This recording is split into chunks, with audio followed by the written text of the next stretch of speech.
Welcome to Lesson 31, our final lesson in the study of the book of Ecclesiastes. The title of today's lesson is The End of the Matter. Our verses for today are found in Ecclesiastes chapter 12, verses 9 through 14. Besides being wise, the preacher also taught the people knowledge, weighing and studying and arranging many proverbs with great care. The preacher sought to find words of delight, and uprightly he wrote words of truth. The words of the wise are like goads, and like nails firmly fixed are the collected sayings. They are given by one shepherd. My son, beware of anything beyond these. Of making many books there is no end, and much study is a weariness of the flesh. The end of the matter, all has been heard. Fear God, and keep his commandments, for this is the whole duty of man. For God will bring every deed into judgment, with every secret thing, whether good or evil.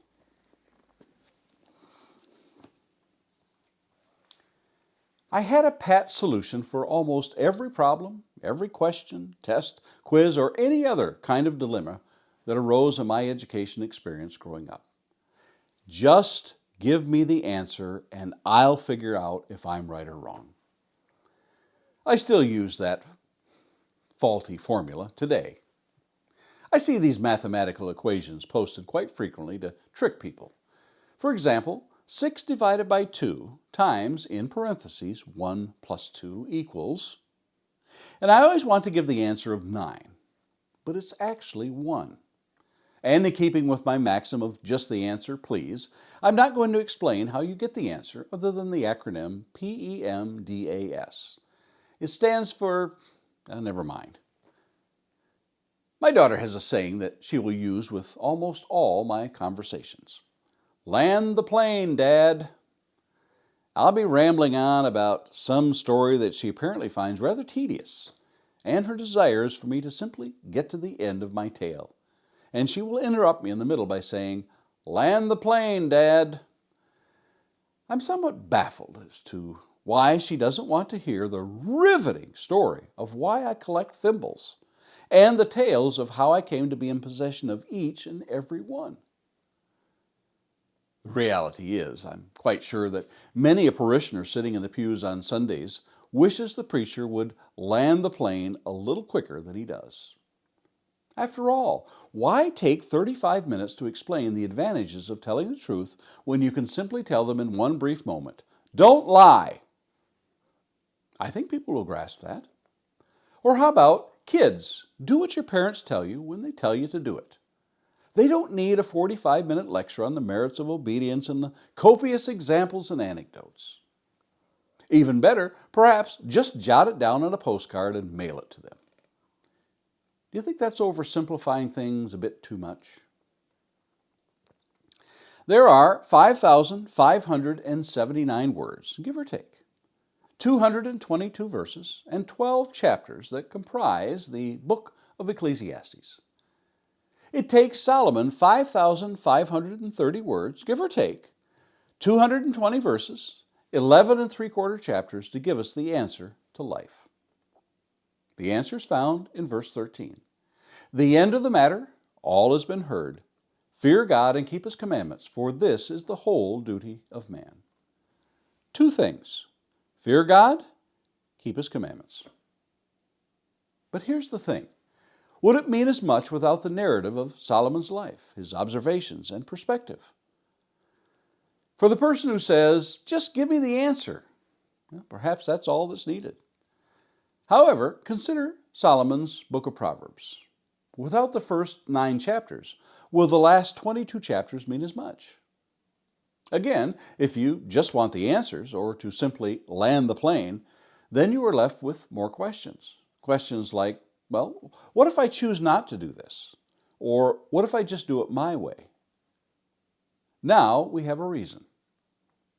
Even with this, people will still choose to find out for themselves what life is all about. Haven't we found to be true what Solomon declared in Ecclesiastes 12:12?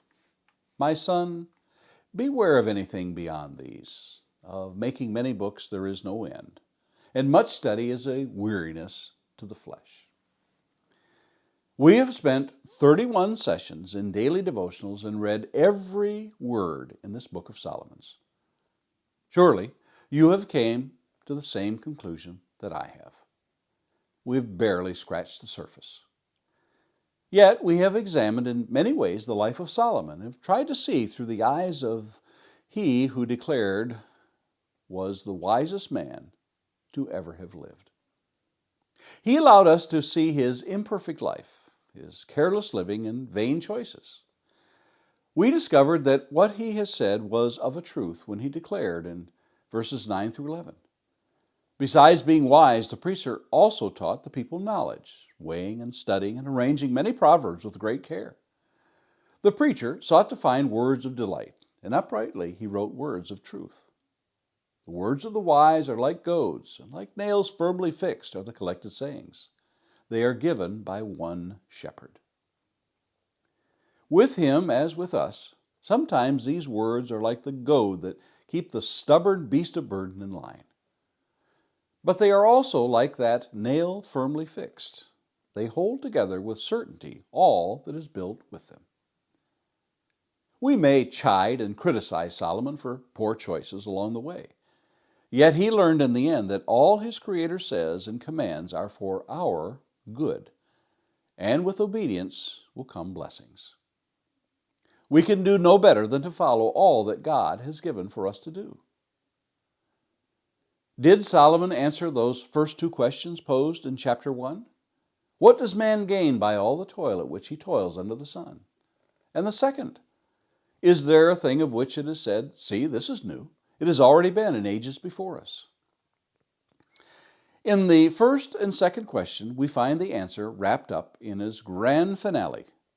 The end of the matter, all has been heard. Fear God and keep his commandments, for this is the whole duty of man. From the Garden of Eden, through the patriarchs, the law, and into the cross of Christ, what does man gain for all his toils, if not to please God? In all that comes before us, no matter how new it seems, it must be measured by the same standard. Is it that which will come about and then perish under the sun? Or is it that which will bring glory to our Creator? Is it a chasing after wind and a vanity of vanities? Solomon makes a profound statement in his book of Proverbs. In fact, he makes it twice. In Proverbs 14:12 and again in Proverbs 16:15. There is a way that seems right to a man, but its end is the way to death. In Ecclesiastes, Solomon shows time after time this maxim in life. Truly, people will find fulfillment in pleasure, happiness, and drink, as we read in chapter 2. People will seek fulfillment in producing great works with their hands, houses, and material accomplishments of all manner. Money gathered up in great amounts, entertainment of all kinds. They may seek fulfillment in education and the gaining of knowledge. All of this found in chapter 2. And continuing on, Solomon observes the world around in which he dwells. On, and we almost at times want to tell him, land the plane. But he must go on, as we have noted in the beginning, to tell about vanity 31 times of a life lived with sights set only upon this world. Yet Solomon's last statement reaches beyond this life when he proclaims in verse 14, for God will bring every deed into judgment with every secret thing, whether good or evil. Just what Paul said 1,000 years in the future of Solomon in 1 Corinthians 4:5. Therefore, do not pronounce judgment before the time, before the Lord comes, who will bring to light the things now hidden in darkness, and will disclose the purposes of the heart. Then each one will receive his commendation from God. And the writer of Hebrews as well in Hebrews 4:13. And no creature is hidden from his sight, but all are naked and exposed to the eyes of him to whom we must give account. And finally, when John declared in Revelation chapter 20, verses 12 and 13, and I saw the dead, great and small, standing before the throne, and books were opened. Then another book was opened, which is the book of life. And the dead were judged by what was written in the books, according to what they had done. And the sea gave up the dead who were in it. Death and Hades gave up the dead who were in them. And they were judged, each one of them, according to what they had done. My challenge to you is to read this book of Ecclesiastes regularly, as I have done over the years. I believe you will find, as I have, that each journey through this book will yield an abundant harvest, well worth your labors. I have found all of God's Word to be worth all the time and effort that I can put into reading, studying, and meditating upon it. Have you found that to be true in your life? And Lord willing, I hope that you will continue to search for truth in God's Word to guide your life in this life and on into eternity. And may the Lord bless you in that pursuit.